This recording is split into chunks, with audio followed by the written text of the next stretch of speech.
ఉండాల్సిన అవసరం ఉంటది కదండి. మీకు తెలుసు కదా మొత్తం నేను లోపల ఉన్నప్పుడు కూడా మీరు నాకు సమర్థించి నందట్టుంటాడు కాదని మీకు నాకు అన్ని విషయాలు తెలుసు. నేను ఎవడుతున్నా కాబట్టి 2 సంవత్సరాలు 3 సంవత్సరాల నుంచి నేను రోజు ప్రెస్ మీట్ పెట్టి రోజు చెప్తున్నా నా ఫోన్ ట్యాపింగ్ అయింది, ఈ కలవకుంటున్న వాళ్ళు ఇట్లా చేసిరు, దగ్గుబాటి ఫ్యామిలీ వాళ్ళు ఇట్లా చేసిరు అని చెప్పి. దగ్గుబాటి ఫ్యామిలీ ఇంత అందరి అంటే డే రాబరీ చేసి మొత్తం అందరి ముందర పలగొడితే ఇదే దగ్గుబాటి రేవంత్ రెడ్డి గారిని కలిస్తే ఏ విధమైన సిగ్నల్స్ వెళ్తాయి వాళ్ళ మీద చెప్పండి. అంటే ఇప్పుడు కాదు నందు, ఇప్పుడు దగ్గుబాటి వాళ్ళొక సెలబ్రిటీలు, సినీ ఇండస్ట్రీకి సంబంధించిన వాళ్ళు. అంటే కలవద్దు ముఖ్యమంత్రి అనేది ఉంటుంది. కష్టం వచ్చిన నీకేం తెలుసు? నీ కేసు విషయంలో కలిసిన నీకేం తెలుసు? వాళ్ళు కలిసినంత మాత్రం నువ్వు అట్లా అనడం కలిసినారు సరే పోరాక వాళ్ళు కలిసినా కదండి. నా కేసు ఎందుకు న్యాయం చేయట్లేదు? మరి డక్కన్ కిచెన్ లో వాళ్ళకి ఎందుకు నోటీసులు ఇవ్వట్లేదు? ఇంతవరకు ఎందుకు పిలవట్లేదు? ఫోన్ ట్యాపింగ్ లేదా సురేష్ బాబు వెంకటేష్? ఫోన్ ట్యాపింగ్ వాళ్ళ పాత్ర లేదా? మీకు తెలుసా ఎక్కడ వార్ రూమ్ పెట్టిరు, ఏం చేశారు అనేది? ఫోన్ ట్యాపింగ్ వాళ్ళ పాత్ర ఎందుకు? డక్కన్ కిచెన్ వాళ్ళకు నీకు సంబంధించిన అంశం ఉన్నదే వాస్తవమే, కానీ ఫోన్ ట్యాపింగ్ ఇప్పుడు మీరు చెప్పండి. ఈ ఫోన్ ట్యాపింగ్ తర్వాతనే నా ఫామ్ హౌస్ కేసు తర్వాతనే నా హోటల్ డిస్మెంటల్. సో ఈ మూడుకి ఇంటర్లింక్ ఉంది. నా ఫోను ట్యాపింగ్ చేసిరు కాబట్టి నన్ను అప్రూవ్గా మారలే కాబట్టి నా హోటల్ ధ్వంసం చేసిర్రు. హోటల్ ధ్వంసం చేసినప్పుడు సురేష్ బాబు వెంకటేష్ కు ఈ రాధాకిషన్ రావుతో ఏ పని ఉంది? రాత్రి 12 గంటలకు ఉన్న ఆయన రాధాకిషన్ రావుతో కూర్చున్న విజువల్స్ మా దగ్గర ఉన్నాయి టాస్క్ ఫోర్స్ ఆఫీస్ లో.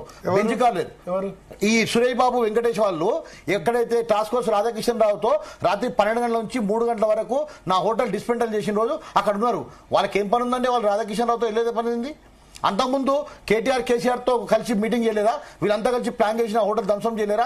పురపాలక శాఖ మంత్రిగా ఉండి ఆయన హోటల్ ధ్వంసం దాన్ని ఖాళీ చేయలేదు, మీరే ఆక్రమించారు. ఈ రోజు వరకు కూడా సార్ మొన్న సివిఆర్ గారు కూడా చెప్పాను, ఈ రోజు కూడా కోర్టు ఆర్డర్లు నావే ఉన్నాయండి. రేపు పొద్దున మీకు పేపర్ పంపిస్తాను మొత్తం అందరికి. నేను డీజీ గారికి ఇచ్చొచ్చాను, కమిషనర్ గారికి ఇచ్చొచ్చాను, అందరికి ఇచ్చాను సార్. ఈ రోజు వరకు నాకు ఉన్న ఈ రోజు కూడా కోర్టు ఆర్డర్లు ఉన్నాయండి. కానీ ఎందుకు మిమ్మల్ని సురేష్ బాబు వెంకటేష్ ఏమో మాకు వాళ్ళకి డిస్ప్యూట్స్ ఆల్రెడీ నడుస్తున్నాయి సార్. వినండి, వాళ్ళకు మాకు అన్ని డిస్ప్యూట్స్ నడుస్తున్నాయి, కోర్టులో ఉంది.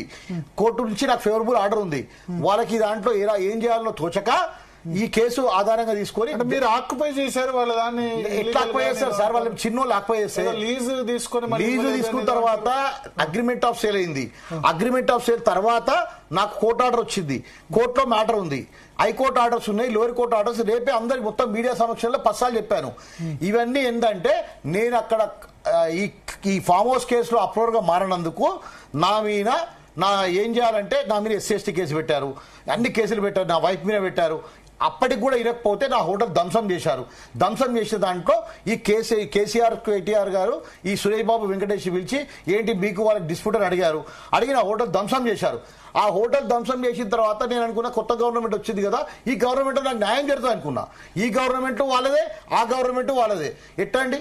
అక్కడేమో ఇప్పుడు రఘురామరెడ్డి గారు, పొంగులేటి సుధాకర్ గారు వాళ్ళ రిలేటివ్, వాళ్ళని ఎవరు ముట్టుకోరు. నిన్న ఓపెన్ కోర్టులో చెప్తున్నారు మేము కోర్టుకు రాము, వాళ్ళ అడ్వకేట్ చెప్తున్నారు మేము కోర్టుకు రాము, మమ్మల్ని టచ్ చేసే ధైర్యం ఈ తెలంగాణలో లేదు, ఆంధ్రలో లేదు. ఎందుకంటే మేము అందరికీ ఎలక్షన్ ఫండ్ ఇస్తాము, అందరికి మాకు లింక్స్ ఉన్నాయి అని చెప్పి ఓపెన్ గా మాట్లాడుతున్నారు. అరే చిత్తశుద్ధి ఉంటే అరెస్ట్ చేయండి. అల్లు అర్జున్ అరెస్ట్ చేసినప్పుడు సురేష్ బాబు వెంకటేష్ తోపులు అండి, వాళ్ళని ఎందుకు అరెస్ట్ చేయరు? ఇంత క్లియర్ ఎవిడెన్స్ ఉన్న తర్వాత నాకు కోర్టు ఆర్డర్ ఉంటుంది, నా హోటల్ డిస్మెంటల్ చేస్తారు, అరెస్ట్ చేయడానికి రాదా? ఎవరు దాని వెనుక ఉన్న పొలిటికల్ చెప్పండి.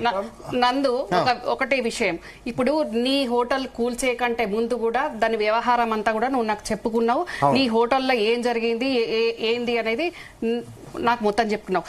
దీంట్లో కూడా సురేష్ బాబు గారు నీకు ఇబ్బంది చేస్తున్నారు, నీ అగ్రిమెంట్ అయిపోయినాక నువ్వు వాళ్ళు అమ్ముతా అన్నప్పుడు నువ్వు కొనుక్కుంటా అని కొంచెం ఏదో సమ్ డ్యూ అమౌంట్ అడ్వాన్స్ ఇచ్చిండ్రు. ఆ తర్వాత కూడా మళ్ళీ వాళ్ళు దాన్ని పెంచుకుంటూ పోయినరు. ఇదంతా చెప్పుకున్నాక నువ్వు నాకు చెప్పినాక కూడా నేను అప్పుడు సివిఆర్ న్యూస్ ఛానల్ సివిరావు గారితో నేను మరి మాట్లాడమంటావా ఎందుకు ఈ కోర్టులు కేసులు అని నేను నీతో అంటే మాట్లాడమన్నాక నేను సివిరావు గారితో కూడా మాట్లాడితే సివిరావు గారు కూడా సురేష్ బాబు గారిని పిలిచి మాట్లాడినాక సురేష్ బాబు గారు ఒకటే మాట అన్నారట, నువ్వు ఇంత ఇస్తే నేను సైడ్ అయిపోతా, నాకు నా లాస్ బేర్ చేయాలని నువ్వు అన్నావు అంటే నేను కూడా అది కన్వే చేస్తా వాళ్ళు ఉండి అవసరం లేదు లీజ్ టైం అయిపోయింది మేము ఎంతకైతే అగ్రిమెంట్ చేసుకున్నాం అంతే ఇస్తాము అని నువ్వు అన్నట్టే వాళ్ళు మాట్లాడి కుదరదు అనే 1 మినిట్ కుదరదు మేము కోర్టులో చూసుకుంటామని వాళ్ళు చెప్తే సివి రావు గారు నాకు అదే విషయం చెప్తే నేను నీకు కన్వే కోర్టులో చూసుకోవాలి కదా కోర్టులో చూసుకోవాలి కదా మరి పట్టపగలు బౌన్సర్లను పెట్టి ఎందుకు ధ్వంసం చేయించినాక పురపాలక శాఖ మంత్రి సీఎం అండ ఉందని ధ్వంసం చేయించారు కదా మరి అప్పుడు ఆ రోహిత్ రెడ్డి నీకే అండగా ఉన్నాడు కదా నువ్వే చెప్పినావు కదా నాకు ఇదంతా మరి ఇదంతా ఎక్స్టెండ్ చేస్తున్నాము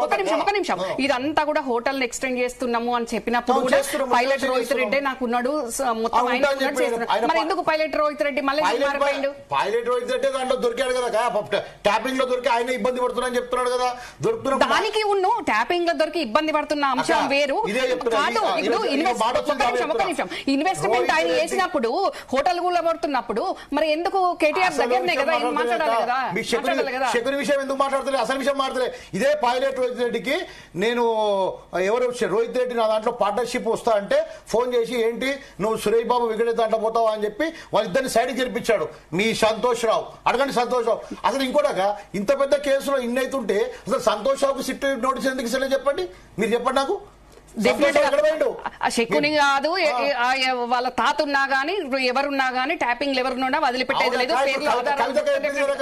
కవిత చెప్పింది కదా మా ఫోన్ కూడా ట్యాప్ అయిందని చెప్పి మరి కవిత ఇప్పుడు నేను కూడా చెప్తున్నా నా ఫోన్ కూడా ట్యాప్ అయింది అయింది కదా నా ఫోన్ కూడా ట్యాప్ అయింది అయిందండి ఇప్పుడు నేను మాట్లాడే ఈ ఫోన్ కూడా ట్యాప్ అయిపోయింది ఇది ట్యాప్ అయిపోయింది కాకపోతే ఇది మా హస్బెండ్ పేరు గవర్నమెంట్ లోనా సార్ ఆ గవర్నమెంట్ లో అయిందండి ఆ గవర్నమెంట్ లో భరత్ గారు ఇవన్నీ కేసీఆర్ 6,000 మంది పద్ధతి ప్రకారం పిలుస్తారు ఇక కవితను విలువలేదు నన్ను విలువలేదు నీకు విలువలేదు అని అంటే అదే అట్లా కాదు నందు ఒక విషయం నువ్వు వెరీ క్లియర్ గా చెప్పు అసలు ఏం జరిగింది అనేది ఈ రోజు ప్రజలకు వాస్తవాలు తెలియాలి అసలు ఏ రకంగా ఈ కొనుగోళ్ల వ్యవహారం ఏంది అసలు ఏంది ఏ రకంగా నువ్వు ట్యాపింగ్లు ఇరుక్కోవాల్సి వచ్చింది నీ హోటల్ ఎందుకు గోల్చుకోవాల్సి వచ్చింది ఇప్పటికి 10 ఇంటర్వ్యూలలో 100 సార్లు చెప్పానక నువ్వు ఆర్మూర్ పాండ్ జీవన్ రెడ్డిని అడిగినావు హెల్ప్ చేయమని ఈ హోటల్ విషయంలో నువ్వే నాకు చెప్పినావు కదా ఆయన పట్టించుకోలేదు కవితక్క అడిగినావు కవితక్క పట్టించుకోలేదు కవితక్క పరిచయమే లేదు ఏం తమ్ముడు నువ్వే నాకు చెప్తే మళ్ళీ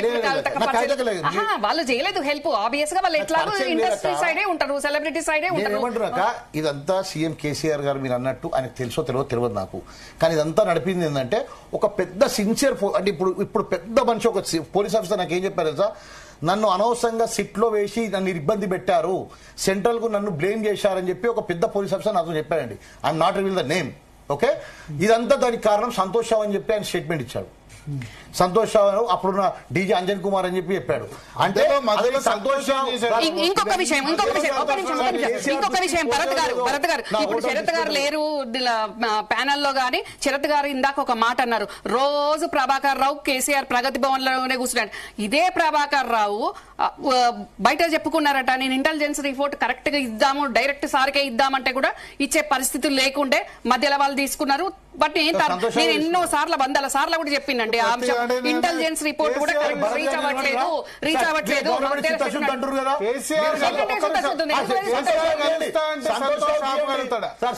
కేసీఆర్ గెలుస్తా అంటే సంతోష్ రావు ఆపగలుగుతాడు ఒకటి ఆయన మీద బ్లేమ్ చేస్తారు పట్టిగా ఆయన మీద బ్లేమ్ చేయడం ఏంటండి నన్ను బ్లేమ్ చేయడం అంటే కవిత కూడా చెప్తుంది కదా ఇప్పుడు కవిత కూడా చెప్తుంది కదండి మీరు నన్ను అంటారు ఏంటంటే ఇప్పుడు కవిత కూడా చెప్తుంది కదా ఎంతో మంది చెప్తున్నారు కదా కేసీఆర్ కంటే ఎక్కువ పవర్ఫుల్ మనిషి ఆ రోజు సంతోషం అని చెప్పారు సంతోషం అని చెప్పారు వీళ్ళంతా ఫ్యామిలీ చెప్పారు అందరు చెప్పారు మరి ఈ రోజు ఆయన సంతోషం ఏ కేసులో ఉన్నాయండి ఫోన్ ట్యాపింగ్ లో పిలిచారా మరి ఇప్పుడు కవితక్క ఓపెన్ గా చెప్పింది కవితక్క పిలవండి సిట్టుకు సంతోషం పిలవండి ఆయన వర్షన్ అడగండి అప్పుడున్న కమిషనర్ కవిత ఫోన్ ట్యాప్ కాలేదు వాళ్ళ భర్త ఫోన్ ట్యాప్ అయిందని ఆమె స్టేట్మెంట్ ఇచ్చింది కదా కవితక్క మరి ఆమెను పిలిచి స్టేట్మెంట్ రికార్డ్ చేయమనండి వాళ్ళ భర్తని పిలిచి అదెంతకండి సంతోషం పిలిచి స్టేట్మెంట్ రికార్డ్ చేయమనండి ఆయన పాత్ర ఏందని చెప్పి సుప్రభ గారు సంతోష్ చెప్పండి ఇప్పుడు రమ్యారావు గారు ఫోన్ ట్యాప్ అయిందంటారు కవిత